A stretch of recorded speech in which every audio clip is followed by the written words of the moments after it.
The live TV, सच सबसे आगे। दोस्तों, देश की जानी मानी पत्रकार चित्रा त्रिपाठी और सैयद सोहेल के खिलाफ कोर्ट ने गैर जमानती वारंट जारी किया है। इन पत्रकारों को आप जानते होंगे, जहर फैलाने वाले पत्रकार हैं। खबरों को इस तरह परोसते हैं कि दंगा हो जाए, दंगा हो भी जाता है, कई लोगों की जान भी चली जाती है। तो अब इन दोनों पत्रकारों के खिलाफ कोर्ट ने वारंट जारी किया है। पूरा मामला आपको हम बताते हैं। देखिए, अतिरिक्त जिला और सत्र न्यायाधीश अश्विनी कुमार मेहता की अदालत ने यह कार्रवाई जो है वो नाबालिग के वीडियो को तोड़ मरोड़ कर प्रसारित करना यानी टेलीकास्ट करने के मामले में किया है।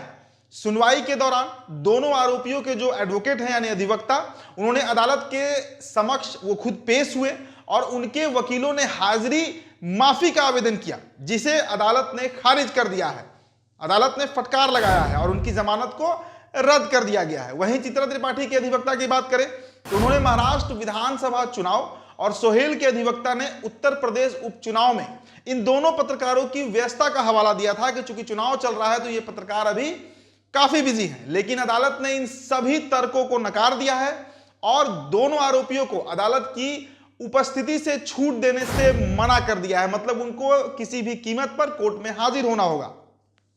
गौरतलब है कि साल 2013 में पालन बिहार में संत आसाराम बापू के कार्यक्रम का वीडियो को तोड़ मरोड़ कर टेलीकास्ट किया गया था, जिससे उस परिवार की छवि को बड़ा नुकसान पहुंचा था। अब इसे लेकर दोनों आरोपियों की 20 नवंबर को गैर जमानती वारंट जारी कर दिया गया, जिसमें दोनों के खिलाफ 30 नवंबर तक गिरफ्तारी वारंट को तामील करने के लिए पुलिस को सख्त निर्देश दिया गया है। कोर्ट ने बताया है कि कैसे भी 30 नवंबर के पहले दोनों को कोर्ट में हाजिर करवाइए।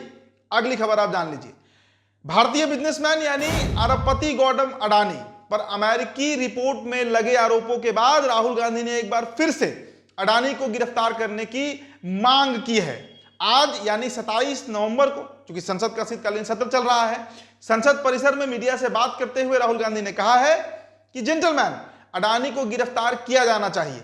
ऐसे बहुत से लोग हैं जिन्होंने छोटे मोटे आरोपों में गिरफ्तारी दी है, उनका गिरफ्तारी हुआ है, तो गौतम अडानी ने तो इतना बड़ा जुर्म किया है। आपको क्या लगता है कि अडानी कभी अपनी गलती स्वीकारेंगे? आप राहुल गांधी का पहले पूरा बयान सुनिए। Sir, Adani really has denied all the charges. You think Adani is going to accept the charges? Which world are you living in, brother? Obviously, he's going to deny the charges. The point is he has to be arrested. The point is he has to be arrested, as we have said. Hundreds of people are being arrested on tiny charges. The gentleman has been indicted in the United States for thousands of crores. He should be in jail. And the government, please let me speak. And the government is protecting him. देखिए, शीतकालीन सत्र का आज दूसरा दिन है और आज भी भारी हंगामा हुआ है लोकसभा और राज्यसभा में। हालांकि दिन भर के लिए लोकसभा को स्थगित कर दिया गया है। बुधवार को दोनों सदनों में कांग्रेस की ओर से अडानी के मामले पर बहस कराए जाने का प्रस्ताव दिया गया था। कांग्रेस का कहना है कि अडानी पर अमेरिका में धोखाधड़ी के गंभीर आरोप लगाए गए हैं और सरकार को इस पर बहस करनी चाहिए। सरकार क्यों बच रही है?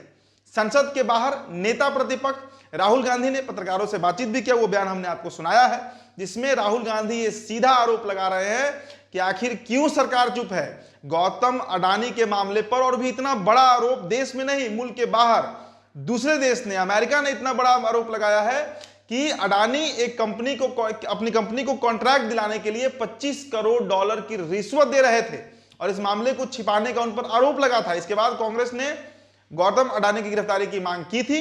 हालांकि देखिए, प्रधानमंत्री नरेंद्र मोदी और गौतम अडानी का जो सांठगांठ है, जो मित्रता है, जो दोस्ती है, वो किसी से छिपा नहीं है और इस सवाल को बार बार नेता प्रतिपक्ष राहुल गांधी उठाते रहे हैं। तो आज सदन में फिर से एक प्रस्ताव लाने की बात हुई कि बीजेपी को बहस करना चाहिए। यह देश का मामला है, बड़ा मुद्दा है, पूरी दुनिया में जगहसाई हो रही है भारत की।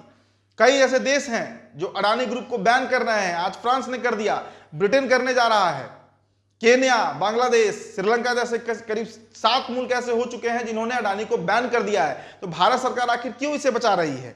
क्यों नहीं इस पर लोकसभा में एक बहस का सत्र चले, जिसमें चर्चा हो कि अडानी ने क्या क्या कुकर्म पिछले कई दिनों से किया है।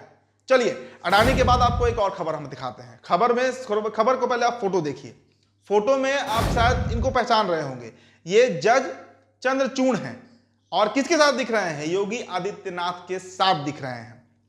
देखिए, व्यक्तिगत संबंध कैसा हो सकता है, किसी से भी हो सकता है, लेकिन जब आप देश के बड़े संवैधानिक पद पर बैठे हुए हैं, आपको फैसला देना है जिससे देश पर प्रभाव पड़ता है, देश पर असर पड़ता है, तो वहां पर आपको निष्पक्ष यानी इम्पार्शियल होने की उम्मीद की जाती है।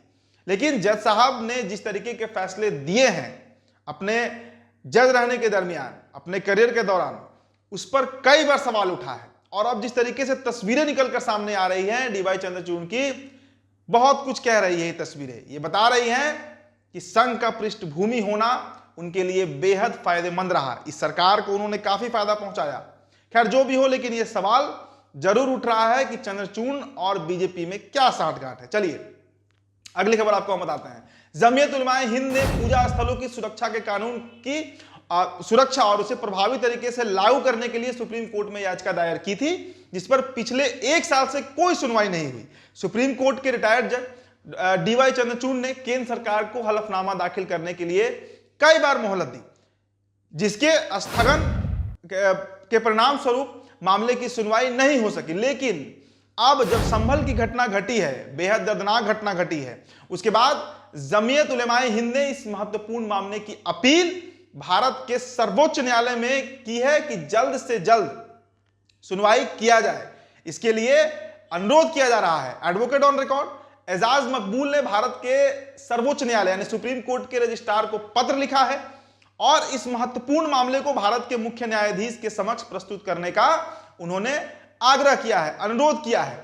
जमीयत उलमाए हिंद के अध्यक्ष यानी मौलाना अरशद मदनी ने कहा है कि जमीयत जो है वो उन तमाम मुसलमानों के साथ खड़ी है जिनके ऊपर अत्याचार हुआ है। पुलिस फायरिंग और बर्बरता का शिकार हुए लोगों के साथ वो खड़ी है। उन्होंने संभल में पुलिस फायरिंग की कड़ी निंदा करते हुए कहा है कि पुलिस की बर्बरता का एक लंबा इतिहास रहा है और खासकर जो देश का अल्पसंख्यक समुदाय है उसके ऊपर पुलिस की बर्बरता सबसे अधिक होती है।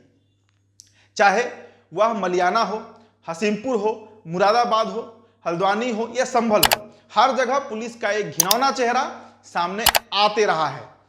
और पुलिस का काम कानून और कानून व्यवस्था को बनाए रखना है, लेकिन पुलिस जो कर रही है वो किसी से छुपा नहीं है। इसको लेकर अब सुप्रीम कोर्ट में याचिका दायर किया गया है।